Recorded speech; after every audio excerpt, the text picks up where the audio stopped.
A shared security amid deep divisions. That's the tone of the NATO summit underway in Lithuania. Ukraine, of course, dominating the discussions as the alliance offers really no clear or immediate timeline for its membership, what President Zelensky called absurd. John Beaver is live for us in the Lithuanian capital, Vilnius. John, what did the NATO Secretary General have to say about Ukraine's aspirations?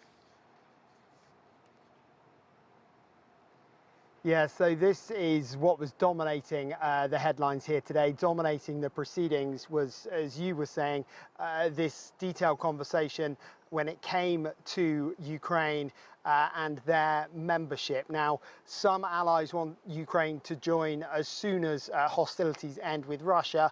Others are more cautious about the message that sends to Russia and very much aiming for a longer-term implementation of Ukraine to be able to join NATO. But yes, we heard today from the Secretary General saying that there is no clear timeline, that although they welcome they welcome Ukraine into NATO, they're not setting a clear timeline, and that's what Ukraine wanted.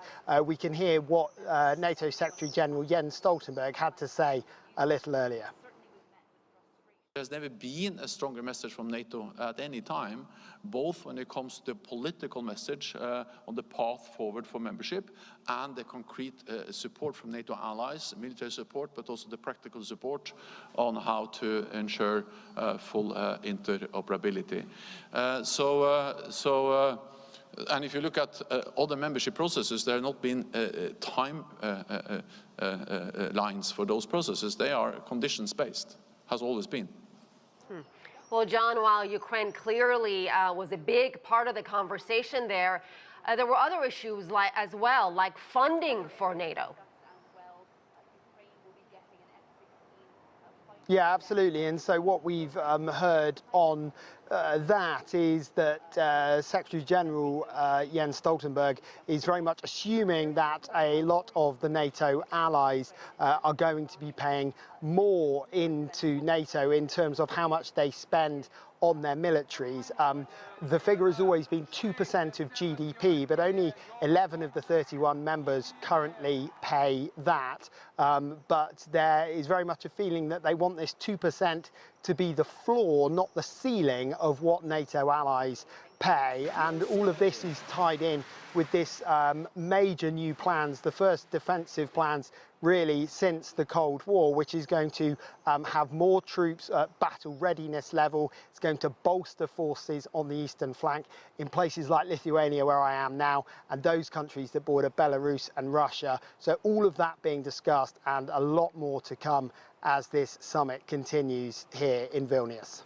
All right, John, thank you very much. Also joining me from Vilnius is Richard Worley. He is an international correspondent for Switzerland's largest daily newspaper, Blick. Richard, let me begin with President Zelensky clearly upset about NATO leaders not giving his country a timeline for NATO membership. Hans Stoltenberg said Ukraine can join when members agree and the conditions are met. What do you think he means by conditions?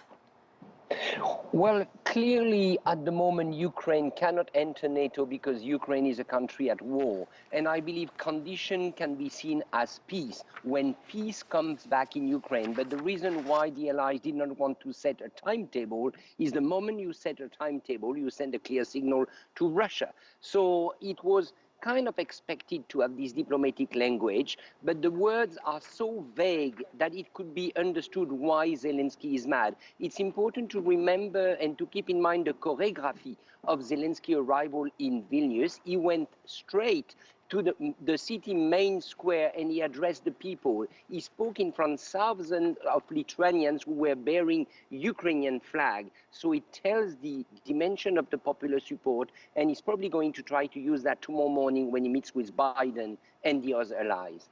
As you know, Zelensky called that basically absurd. I'm just wondering, you're there, how is his reaction going to play out among these NATO countries who have given him so much support, so much arms and ammunition? Well, you know, first of all, it has not yet completely started for Zelensky, diplomatically speaking, because that's tomorrow morning. He will have his meeting with Joe Biden. He will have several others bilateral meetings, and then the formal session with all the NATO allies. So let's see. Let's be a bit patient. But for the moment, I believe he's trying to capitalize politically as much as possible, but he's also bringing in a lot of offers to help him ammunition-wise. For example, France offered him new missile, long-range missile. So clearly he will get out of Vilnius with something in hand, but maybe the guarantees that he was expecting will not be there. And let me move on to President Biden's decision to provide Ukraine with cluster bombs. Controversial overseas, Richard, controversial here in this country. The administration, of course, is defending it, saying, this is what is needed right now for Ukraine to defend itself. Is there a sense among NATO allies who have also criticized this move, this could perhaps make this war, this conflict, if you will, even prolong it and make it even more devastating than it already has been? Well, there is clearly a concern. As you know, this type of cluster bomb are prohibited in most of European countries, and they are prohibited by a convention, an international convention signed in 2008, of which Ukraine, Russia, the United States, and China, if I'm correct, are not members. So, yes, there is a concern, but I have not heard in the mouth of diplomat any, let's say, important preoccupation or any opposition. They consider that the US has gone ahead. They believe that on the battlefield, this type of munition may make a difference, especially as the Russians have already used it. So I would say Europeans are concerned, but they are shutting their mouth so far. And Richard, finally, quickly, if you will, Turkey finally dropped its long-held opposition to Sweden joining NATO. What changed?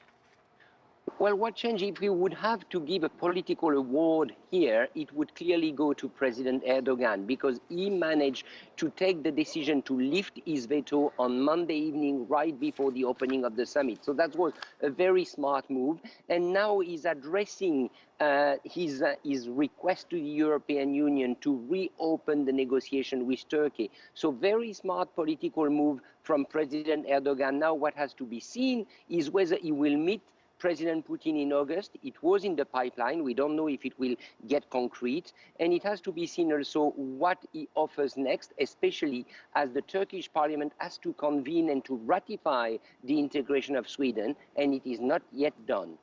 Richard Worley, thank you so much.